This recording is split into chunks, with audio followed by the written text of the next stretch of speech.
Hi, welcome to another video. So today I am going to be talking about my 5 top book series. The only rules to this is that A, the series must be complete, B, I must have completed it, and C, it just has to be a series. It can be anything. It can be a duology, it can be 3 books, it can be 14 books, it doesn't matter. And I picked a top 5. It wasn't really too hard for me because I haven't really read that many series, but to make this video a little more interesting, I'm also going to be cooking, in which I don't do. I'm by no means a cook. Also, if you hear that I'm a little nasally, it's because I'm getting over a cold. I'm doing much better. Also, little warning, disclaimer, whatever, I live in a home with a lot of traffic. I live with 2 dogs, 3 cats, 1 lizard, and 2 other human beings, so there are bound to be background noises. And my kitchen is the primary source of movement and noise, so yeah, it's also not the prettiest. But anyways, let's get into it and talk about these 5 series and watch me fail miserably at making granola. Why am I deciding to do a video while cooking? Sort of, I guess. I mean, whatever. This is using kitchen utensils. I'm gonna count it as cooking. The main reason is because I want to record a video, but I also want to make granola, and I'm one of those people who tries to do 2, 3, 4 things at the same time because I just want to get it out of the way and I want to get it done. So yeah, this is going to be an attempt. Now, the recipe, I'll actually show you guys the recipe in case you're curious. So yeah, it's a really easy recipe. It really doesn't take very much to do it. But last time, which was the first time that we did it, Ryan primarily did this, and Ryan is not home at the moment. He's out grocery shopping, so we're gonna find out if I can do this myself. The instructions are not that hard, but I am also not very skilled. Part 1. Let me just get everything prepared, and then I'll talk about the books. Okay, so I guess while I'm preparing, I can talk a little bit. So the first book series, these are in no particular order, by the way. So I'm just gonna be talking about them as they come to mind because I have nothing in front of me and I'm cooking, which is not my area of comfort. So this shit might be very wacky, to say the least. The first book series that I'm gonna talk about, yes, Pearl. We are joined by our lovely Pearl. Oh, and here comes Fiona. Pearl is a rather loud cat, so I apologize if she makes a lot of noise, but she does. Yes, so first book series I'm going to talk about. It's actually one that, like, I was a fan of a long time ago when I was a kid. It was, like, one of those first book series that I ever read, and that is the Percy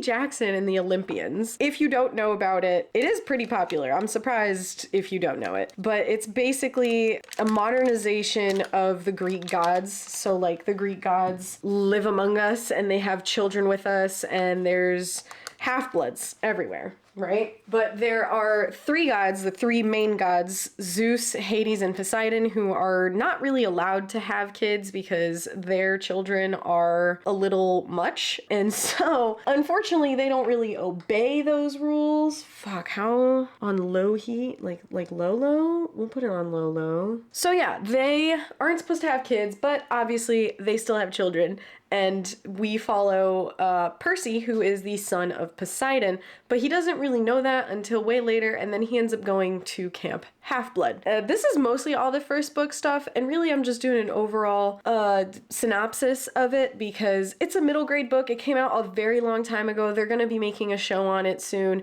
I haven't reread them in a long time, but I did pick it up not long ago because I work in a school, in elementary school, and sometimes we do read-alouds for kids, and I found the book, so I started reading it aloud, and I suddenly realized just how entertaining those books were, just how much fun they were, how much humor was in those books, and also like a lot of growth and adventure, and there was some pretty dark shit at some times. Like I remember at one point Percy had to go save his mom from the underworld. I was like, what the fuck? But anyways, that is definitely a series that I hold in very high regard, mostly for the nostalgia factor, but also just because I was really into Greek mythology before finding those books. I don't know what sprung my love for Greek mythology. Hold on.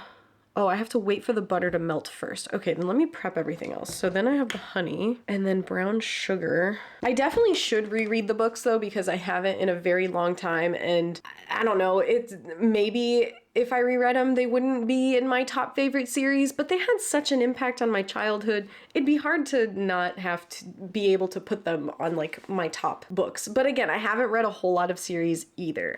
Okay, the next series that is on my top 5 is the Vicious and Vengeful duology. I think it's called the Villains duology by V.E. Schwab. Vicious was the first book that I picked up by V.E. Schwab, and it was literally when I was getting back into reading. I had gone to Barnes and Noble and I just saw the cover, this like plain red cover with a man that seemingly is like floating on top of a pile of bones, and I was like, God damn, that seems awesome. And I remember reading the synopsis, or not the synopsis, the blurb on the back, and it's saying like, you know, college friends who become obsessed with near-death experiences that potentially trigger powers, and I was in. And then something about like burying bodies and how they just get way in over their heads. I was totally in, and I bought the book, and when I read it, I couldn't put it down. I absolutely loved it, and I thought it was a standalone until later on someone told me, well, no, there's a second one, which is about, like, it focuses primarily on a character that is not in the first books, like it's a whole new character, but you still do have Eli and Victor from the first books in it. So, and I mean, the other characters come up too, which I absolutely loved. In general, the Villains duology, which I've heard is actually going to turn into a trilogy, but I'm still going to include it here because nothing's really fully official yet. I don't know, I think maybe I give it a lot of weight in being my favorite book, one of my top 5 favorite series, because it's one of the reasons that it got me back into reading. That after years and years and years of not reading and kind of just forgetting that hobby completely, that vicious book Vicious, the first book, it just, you know, it's now the symbol of bringing me back and making me love reading again. And then Vengeful was just as good, and I think I picked up Vengeful when I was in a little bit of a slump. Like, I had picked up a few books and I wasn't really into them, and then I picked up Vengeful and I was like, oh hell yeah, I'm right back in here. So absolutely love those books. And I think that the blurb on the back of the book kind of already explains it, because I don't want to say too much, but yeah, it's two guys who are in college who are best friends. They're very different from each other, and they are biology majors, and they want to do this study where, you know, near-death experiences could potentially unlock powers or like bring people to a superior state of themselves. And they become enemies. They become arch enemies because they both have very different views of what they have become. And yeah, that's kind of, you know, people compare it to the mutants from X-Men. I don't know if I would compare it to that. I can see why it would be compared, but yeah, I don't know. I really love them. Yeah, honey, I'm doing my best over here. Ryan's not here. This might turn out absolutely disgusting. I don't know. All right, come on, brown sugar, you gotta melt. Here, maybe I should show some of this process. I don't know, I don't do cooking vlogs, people. I'm new to this. Okay, so that's butter, honey, and brown sugar. Okay, next book series is... shit, which one do I want to talk about now? I talked about this. Oh, Darker Shades of Magic. So after I discovered Vicious and Vengeful by V.E. Schwab, then I was absolutely obsessed with finding more books by her because I love her writing and her creativity, her imagination, her stories. I just thought it was great. So I picked up A Darker Shade of Magic, which is the first book in the Shades of Magic trilogy. And I didn't really love it that much. I thought it was really interesting, very cool, this whole thing about elemental magic and Londons and this guy who can teleport between them, and he's kind of the only one who can. And this whole thing about how magic is kind of like sapped from other Londons, the gray London, the red London, the gray London, red London, white London, and black London.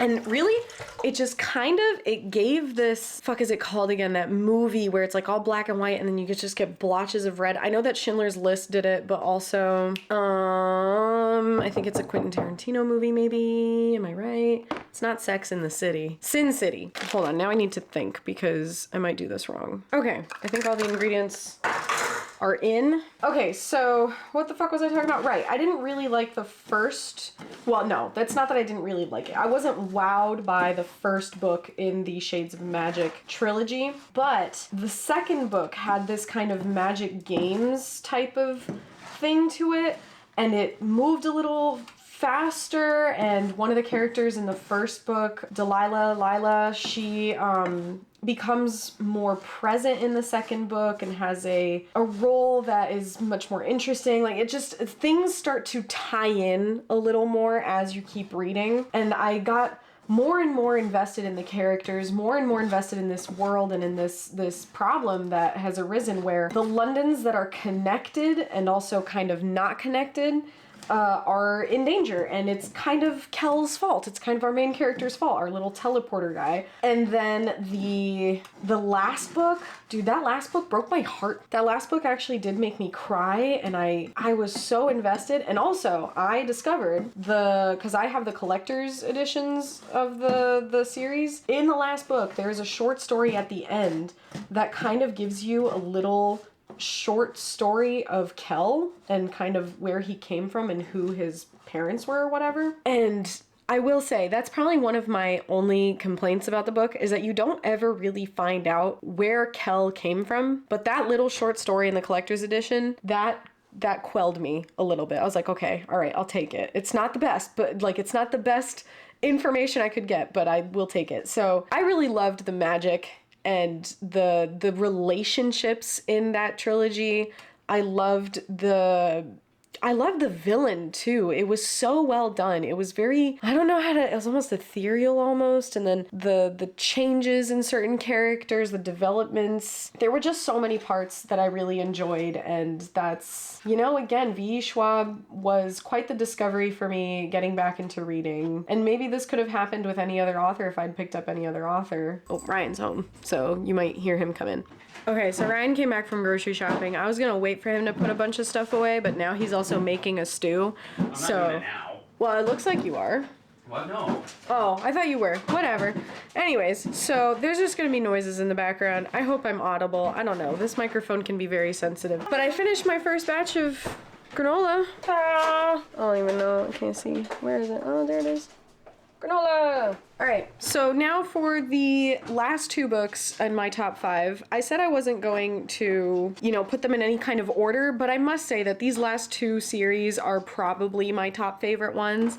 The first one is the Winnowing Flame trilogy, which I first discovered on Elliot Brooks' channel when she was talking about it, and she was saying it's so underrated, more people should read it. And all I really knew about it was that there's something about alien vampire-esque peoples, and then something about alien hordes that are insectile and they take over, and then so the vampire elf-like people, they have this kind of tree of life god type thing, and they essentially, when those alien insectile hordes arrive, the tree births these fruit that are more like eggs that create these creatures that fight the enemy horde thing. That it's very complicated. But the point is, I first discovered the books on her channel and it sounded super interesting, but for some reason, I doubted that I would like it. I was like, I don't know. Is it really gonna be my thing? I'm worried. It sounds amazing, but I'm letting my doubts take over, which I shouldn't have. Because then I saw Lorena on Instagram. She was reading them and I was like, man, I've heard so many good things. And she was like, read them. Read them. Don't even just read them. So I did. And I should have fucking read them sooner because they're amazing. Keeping a camera near water is probably not the best idea.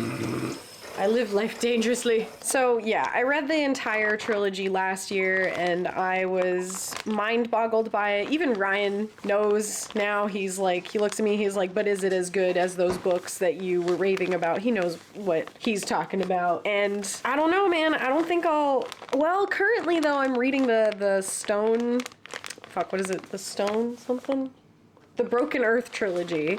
And it's kind of giving me the same sort of, I mean, it's not at all the same, but the way that the world is presented, where it doesn't hold your hand and it just gets kind of right into this world that is, it's fucked, essentially. It's good, I'm liking it, but yeah, back to the Winnowing Flame. Really loved it, absolutely amazing. Probably one of, yeah, top 2 for sure. And the last series that honestly will probably be a top 1. I know I said I wasn't gonna give them, you know, places, but I reread it.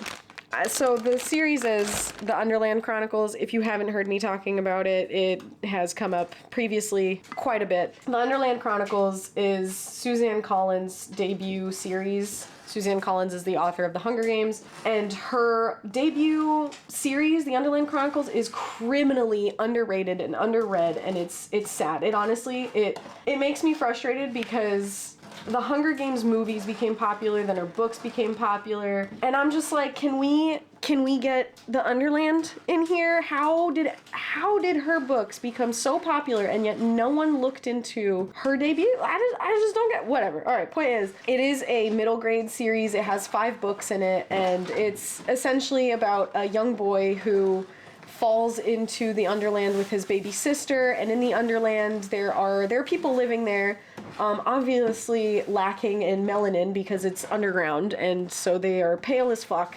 But they also have enemies down there, which are all giant critters, like giant rats, giant bats, giant lizards, giant cockroaches, etc., etc. And kind of the problem is that, well, it's a hostile environment. There's no sun, there's very little water, there's a lot of just environmental, what's the fuck is the word? I'm losing my words. Environmental dangers? Sure, why not? Dangers. And Gregor, the boy who falls down with his little sister, is for some reason believed to be the prophesized hero or warrior. They call him the warrior.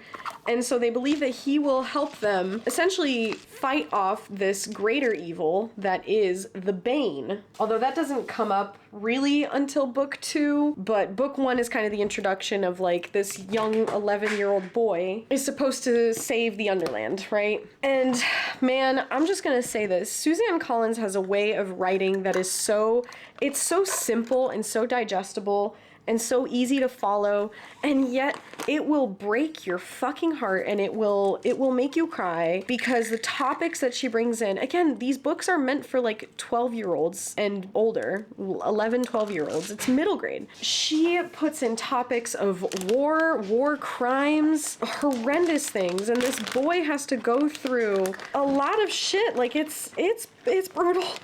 It's brutal, but every book is worth it. And the last book, just, you know, don't expect a happy ending. It's pretty bittersweet, but so incredibly worth it.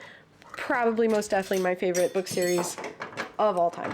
I don't know if any of this video has been cohesive at all. I'm still making my second batch of granola, so I'm just gonna end it here for now and maybe do an official ending later.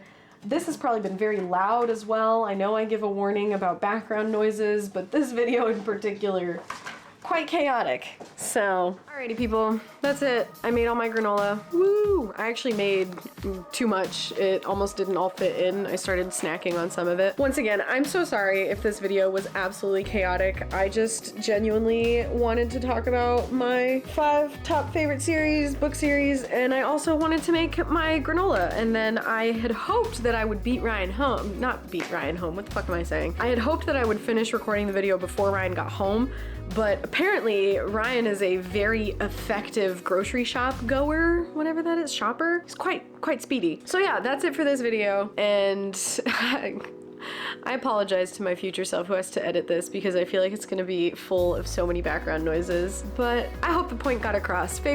Top favorite series, Shades of Magic, Villains Duology, what the fuck was the other one that I said? I clearly am losing it. Percy Jackson and the Olympians, the Winnowing Flame trilogy, and the Underland Chronicles. Bam, done. There we go. Shouldn't have even done that whole video for that. Why are you licking me so much? So yeah, that's it. See you in the next video. Bye.